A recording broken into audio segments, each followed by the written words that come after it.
nyimpen di emas saja, yang bisa kita bilang itu brainless ya, nggak usah mikir kepanjangan, Iya. itu hampir beggar dalam Iya waktu iya. 5 tahun.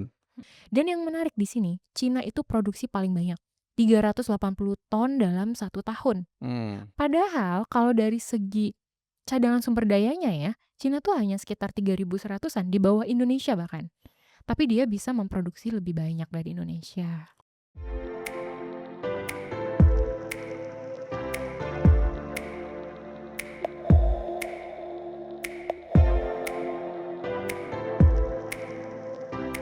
Hai semuanya, selamat pagi, siang, atau sore kepada semua penonton YouTube, Discartes, dan Value. Oke, udah lama banget kita udah nggak pernah bikin video lagi. Terus akhirnya setelah 1 tahun vakum ya kalau nggak salah, gue bikin lagi video untuk berbagi edukasi ke teman-teman penonton semuanya. Kenapa? Karena gue rasa kita sudah mulai membutuhkan edukasi-edukasi yang proper di YouTube ya. Sehingga teman-teman bisa mendapatkan manfaat dan menaikkan aset dari situ. Tema kali ini dan kedepannya gue akan berusaha untuk bawa dari analis-analis value. Di sini ada Mbak Nia. Ini adalah analis senior di value. Kita akan bahas soal emas di tema sekarang.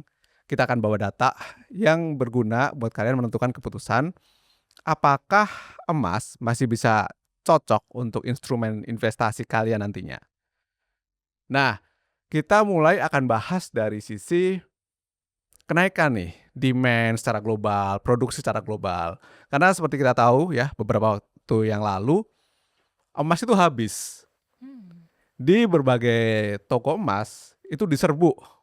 Bahkan orang tuh antri dari pagi, ya, dari jam 6 pagi, jam 7 pagi, buat mendapatkan nomor urut antrian emas. Oke, sampai segitunya. Terakhir kemarin harga emas itu udah sampai menembus 1,9 juta. Gua nggak tahu ketika kalian melihat video ini, harga emas sudah di berapa, we have no idea. Tetapi gua rasa ya tetap akan terjaga harga dari sisi emasnya. Nah, Nia, Ya, kita akan mulai dari pembahasan emas ya. oke. Sekarang tolong tampilkan data-data terkait emas secara global sehingga teman-teman ngerti sebetulnya seberapa banyak sih emas yang ada di seluruh dunia ini. Demand-nya seperti apa, supply-nya seperti apa, nanti kita akan diskusi lebih dalam. Kita mulai dari Nia dulu, silakan. Oke, terima kasih Kanda. Jadi kita akan mulai dari data supply dan demand serta harga emas nih teman-teman. Nah, kita di sini ada data dari WGC. Kita udah tandain nih beberapa tahun yang ketika emas itu mengalami penurunan, baik dari segi supply dan demand-nya. Tapi ini ada hal yang menarik nih, teman-teman. Jadi di tahun 2013, ini penurunan supply dan demand emas ini cukup signifikan, ditambah dengan di tahun 2020. Seperti yang kita tahu ya, ketika pada saat itu di tahun 2020 krisis ekonomi itu terjadi. Karena apa? Karena waktu itu adalah, puncak dari COVID-19 gitu ya. Nah, kalau data dari sini kita bisa lihat di 2013 penurunan supply dan demand-nya itu di angka sekitar 200-an ton nih. Begitupun dengan harganya turun juga nih Kanda. Wow, Nah, di 2020 supply-nya turun, demand-nya juga turun banget. Ini dari 10 tahun terakhir penurunan paling drastis itu di tahun 2020. Penurunannya sampai dengan 680 ton dalam 1 tahun itu demand-nya. ini anjlok banget ya ini ya? Banget, anjlok banget. Tapi yang menarik adalah harganya malah naik nih Kanda. Oke. Kalau flashback di 2013 demand turun, supply turun, harga turun. Di Mhm. 2020 demand-nya turun, supply-nya turun, tapi harganya naik tinggi. Ini teman-teman bisa lihat ya, yang harga itu yang hijau ya? Ya, yang harga yang hijau. Jadi rata-rata demand dan supply di dunia itu ya, sekitar 4.400 ke atas dalam 1 tonnya. Mmm. Kalau kita lihat nih dari grafik ya, rata-rata kenaikan supply dan demand itu sebetulnya hanya kurang dari 1% nih untuk demand-nya. Supply sekitar 1% rata-rata kenaikannya. Bahkan demand ini lebih lambat kenaikannya dibandingkan supply. Kalau kita melihat dari hukum ekonomi ya, yang saya tahu gitu ya Kanda, Kalau misalkan dari produk lain itu biasanya harga akan naik ketika demand-nya itu naik banget nih Ya, dan suplainya mungkin terbatas ya. betul. Jadi harganya akan naik. Tapi beda nih sama emas. Kita bisa tahu di 2020 ini demand-nya paling rendah. Oke. Tapi kok bisa gitu harga emasnya naik banget gitu kan ya. Mhm. Ditambah lagi di 2 tahun belakangan ini kalau kita lihat grafiknya nih yang warna ijo ya, dari 2023 sampai dengan 2024 itu naiknya udah tinggi banget nih.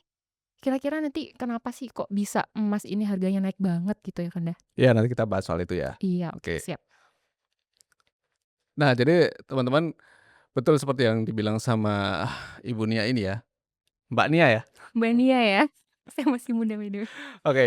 Harga selama 10 tahun terakhir, bahkan 15 tahun terakhir itu sebetulnya paling bawah itu ada di range tahun tahun 2015. Iya, betul. Kemudian sangat signifikan ketika dia sudah masuk ke tahun-tahun 2020 ke atas gitu ya, sampai Iya sekarang gitu. iya.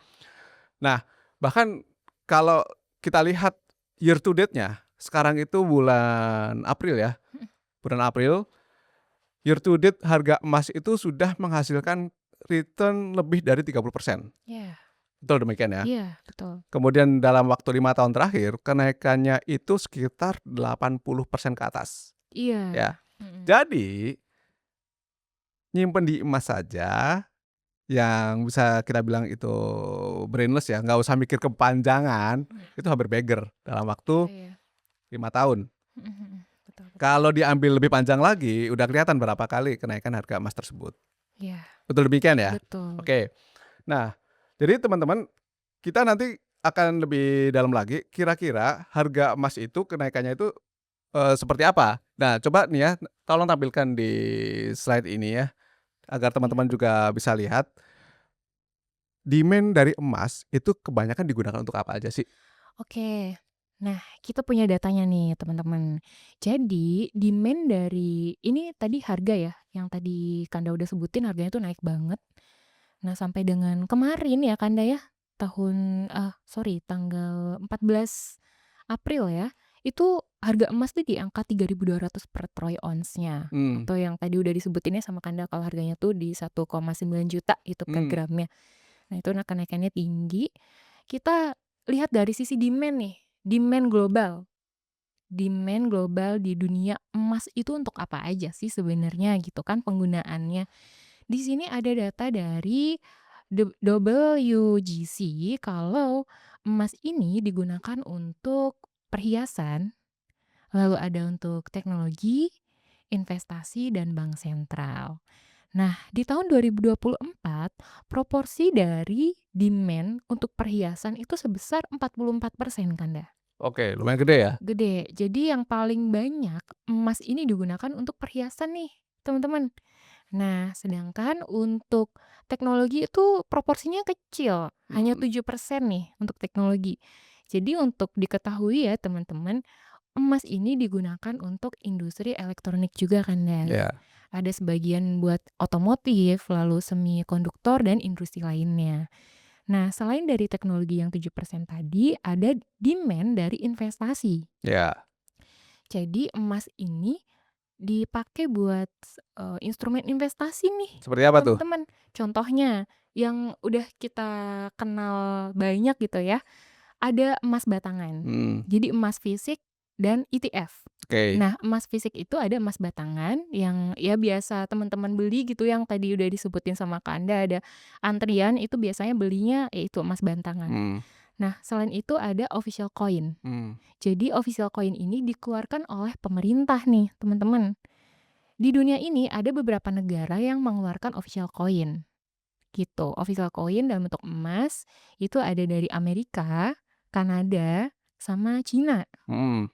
Untuk Cina sendiri, official coin-nya itu tiap tahunnya motifnya beda-beda nih, karena mereka emang menggunakan emas untuk perayaan Imlek, gitu Kanda. Jadi setiap tahun baru, itu akan ada official coin yang baru yang diterbitkan gitu ya? Iya, betul. Nah, ini sebetulnya menarik juga ya, karena memang setiap negara seperti yang tadi disebutkan olehnya itu memiliki cadangan emas yang bagus ya, yang Iya besar ya.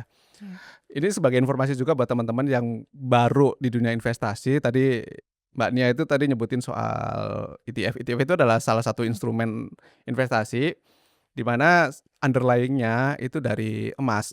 Jadi ketika harga emas itu mengalami kenaikan, otomatis ETF yang teman-teman beli itu juga akan ikut naik. Secara sederhana, ETF itu mirip dengan reksadana ya. Nanti di sesi-sesi lainnya kita akan bahas soal reksadana, Oke. tapi ini buat pengetahuan teman-teman sekalian biar ngeh apa sih yang disebut sama Mbaknya itu soal ETF gitu ya. Oke, Oke, siap. Nah, itu dari segi investasi tuh, sebanyak 26% mmm, demand-nya di seluruh dunia ya. Lalu yang terakhir adalah demand dari bank sentral, Kanda, oke. Bank gitu. sentral itu kayak BI ya? Iya, kalau di Indonesia itu bank sentralnya BI, Bank Indonesia. Itu demand-nya sebanyak 23% Kanda di tahun 2024, Oke. gitu. Gede juga itu. Gede juga. Nah, ini untuk pengetahuan teman-teman nih yang nonton, sebenarnya fungsi dari bank sentral sendiri itu apa sih, Kanda? Terus kenapa kok mereka butuh gitu emas buat cadangan mereka gitu, Kanda? Oke, jadi teman-teman, yang namanya bank sentral itu tugas utamanya adalah menjaga kestabilan moneter, kan gitu. Iya. Itu adalah fungsi utamanya. Kenapa bank sentral itu mengkolek emas dan kita tahu ya beberapa tahun terakhir itu bank sentral kayak China itu beli emas dalam jumlah yang besar gitu kan.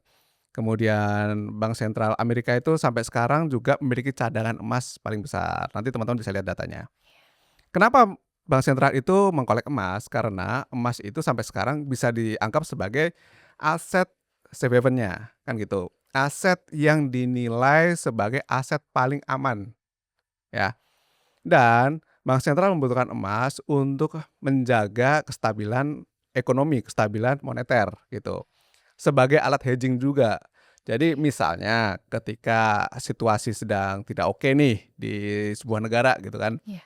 kalau bank sentral memiliki emas dalam jumlah yang banyak, mereka bisa rilis nih untuk menjaga kestabilan ekonominya, Oh. gitu. Jadi ini lebih ke strategi, strategi ekonomi ketika situasi sedang nggak bagus, mereka masih bisa bertahan, gitu. Oh, oke oke. Nah, nanti kita lihat nih, berapa sih sebetulnya bank sentral memiliki emas ya, termasuk juga Indonesia, Amerika, dan lainnya, gitu. Yap.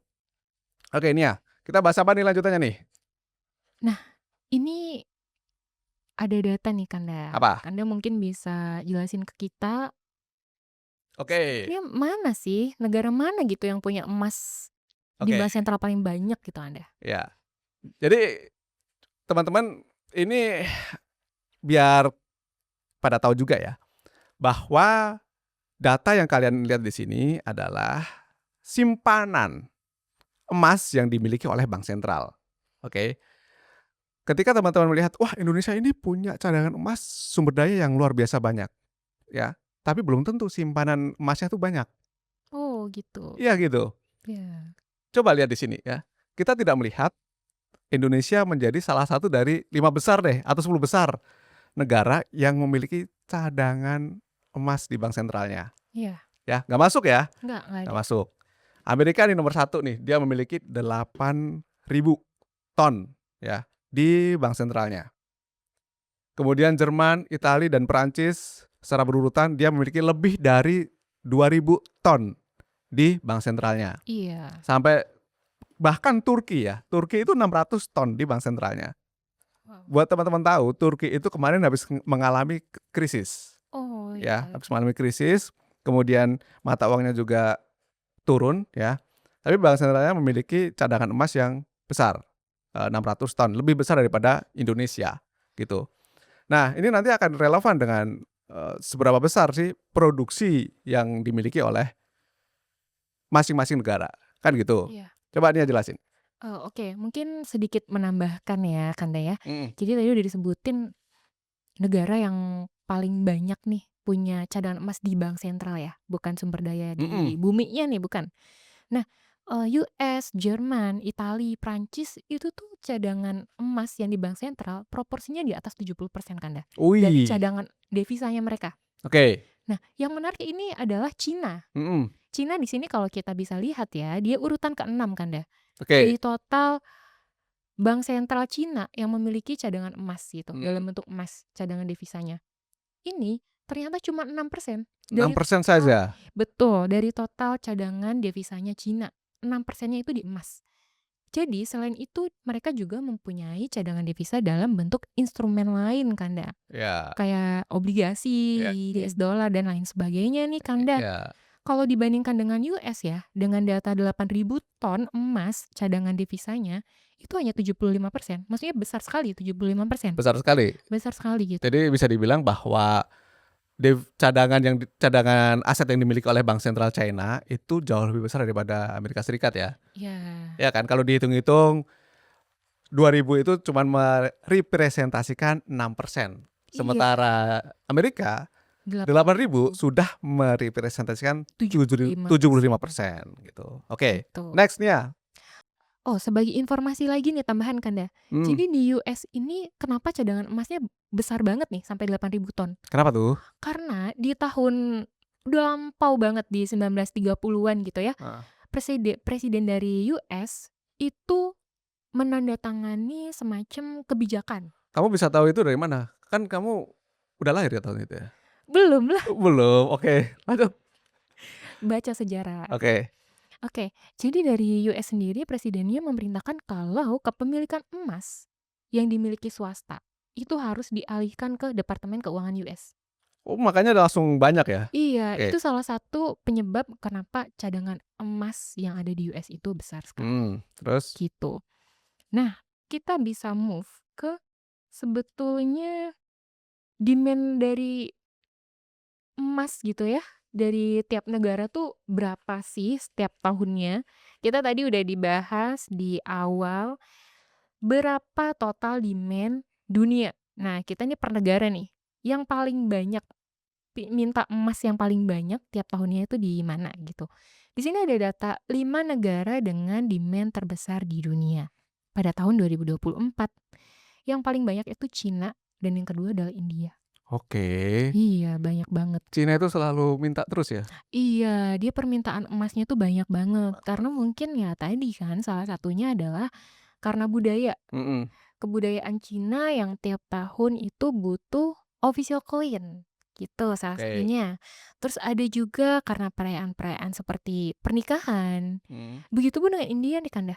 India juga? India juga, mostly memang kalau dari segi demand yang paling banyak itu kan karena untuk perhiasan ya. Mmm. Nah, di India itu punya kebudayaan seperti ketika ada ritual pernikahan, emas itu dijadikan hadiah. Oh, jadi kalau ada orang married, wajib ada Emas emas? gitu sebagai Oke. hadiah antar keluarga. Jadi kayak semacam Majority lah ya, majority majority kayak gitu. seperti itu, gitu. Selain itu ada festival festival seperti Diwali dan lain sebagainya Mhm. tuh. Itu dipakai buat festival-festival itu, gitu. Oke. Nah, selain itu ya US yang ketiga. US juga sama. Jadi mostly sebenarnya kalau dari segi demand itu ya dari perhiasan sih, gitu. Perhiasannya itu untuk pernikahan, Pernikahan. gitu. Oke. Nah, jadi ini terkait sama demand di masing-masing negara ya. I Next kita akan bahas sisi produksinya. Sisi sumber dayanya ya. Iya, sumber dayanya. Mungkin ke sumber daya dulu ya, biar Oke. tahu nih. Tadi kan kita udah tahu emas yang dimiliki negara di bank sentral itu banyak di US. Mhm. Tapi apakah US juga salah satu yang punya cadangan sumber daya emas terbanyak di dunia? Oke. Nah, kita ada data nih teman-teman dari USGS. Oke. Gitu. Jadi ini kelihatan ya bahwa Kelihatan. yang tadi kita bahas tadi, Ya, Rusia ini lahannya luas, ya. dingin, nggak ada hubungannya sama dingin sih, tapi luas gitu. Dan dia punya cadangan sumber daya emas yang Oh ya. gede banget, gede Ok- banget. Oke. Kemudian baru Australia, Mm-mm. benua di selatan kita, tetangga kita, Ya. Afrika Selatan dan negara-negara di Afrika itu memang terkenal punya mineral yang bagus sekali sih. Wow. Which is Afrika Selatan ini memang produksi emasnya besar, baru Indonesia. Iya. Nah dari data ini sebetulnya kita udah lihat bahwa Indonesia itu Banyak ya. banyak gitu ya, Cadangan emasnya ternyata banyak loh di banyak sini. sekali, banyak sekali. Iya. Cuman ya sedihnya ternyata banyak masyarakat kita yang belum bisa menikmati kekayaan emas tersebut. Makanya Hmm. kita tuh selalu encourage ya teman-teman bahwa sebuah negara itu akan berkembang ketika manusianya itu maju, ketika manusianya itu makin kaya secara pemikiran gitu. Iya. Karena harus SDM-nya terlebih dahulu baru SDA-nya gitu. Oke. Karena kalau SDA-nya besar tapi SDM-nya tidak mampu atau tidak berintegritas, ya hasilnya masyarakat juga tidak akan mendapatkan manfaat yang maksimal gitu kan. Iya. Oke, itu intermezzo. Nah, sekarang Oke oke. kita udah lihat nih secara sumber daya alam, Iya kandungan emas yang ada di bumi Rusia, Australia, Afrika, sama Indonesia. iya. Tetapi, apakah semua itu bisa langsung diproduksi dalam jumlah yang signifikan? Belum tentu, oke? Iya. Ini coba jelaskan soal produksi emas di masing-masing negara termasuk di kita. Oke. Jadi gini ya teman-teman. Nah, tadi udah dijelasin kalau cadangan sumber daya emas itu paling banyak tuh di Rusia ya. Indonesia nomor 4. Gimana sama produksinya nih? Indonesia punya cadangan banyak. Produksinya berapa sih tiap tahunnya? Nah, kita data di sini ada dari USGS juga sumbernya. Jadi di tahun 2024 kemarin, estimasinya Indonesia itu memproduksi 100 ton emas dalam 1 tahun. 100 ton emas. 100 ton emas. Nah, itu tuh urutan ke-10 nih, Mhm. teman-teman, dari total yang ada di dunia. Dan yang menarik di sini, Cina itu produksi paling banyak, 380 ton dalam 1 tahun. Mmm. Padahal kalau dari segi cadangan sumber dayanya ya, Cina tuh hanya sekitar 3.100-an, di bawah Indonesia bahkan.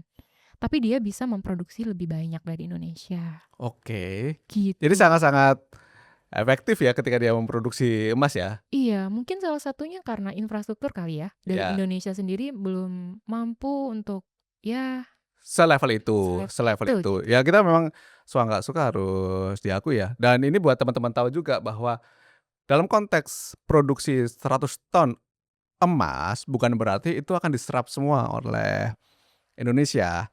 Cara bacanya adalah di sumber daya yang tadi kita ketahui, Indonesia memproduksi 100 ton. Ke arah mana? Nah, ini kita harus pelajari lagi nanti gitu. Jadi ini adalah sesi di mana kita mempelajari situasi global tentang emas, bagaimana mekanisme emas bekerja, demand and supply. Kemudian bagaimana sih kita akan memahami soal hubungan emas ini dengan investasi yang kita miliki ya. Iya, Kita akan bahas lebih dalam, tapi tidak oke. di sesi sekarang. Kita akan bahas apa hubungannya sama instrumen saham ya. Karena kita tahu beberapa perusahaan yang ada di Indonesia ini juga memproduksi emas gitu kan, Betul. melakukan trading emas ya kan. Iya. Kemudian bagaimana strategi investasi kita kalau kita beli emas batangan, emas perhiasan, itu juga kita akan masukkan nanti ke sesi khusus terkait investasi gitu ya. Oke. Apalagi nanti yang kita bahasnya? Banyak deh, tungguin aja. Oke. Nah, tapi sebelum selesai nih Kanda, Mhm. coba teman-teman yang udah nonton ya, kalian tahu nggak sih sebenarnya produsen emas di Indonesia tuh paling banyak oleh siapa? Wow, itu rahasia ya. Iya, itu rahasia, kita punya datanya. Oke, jadi itu kali ini nanti kita akan buka-buka data baru lagi soal Iya. emas dan stay tune di YouTube ini dan sampai jumpa lagi di episode emas selanjutnya. Dadah. Dah.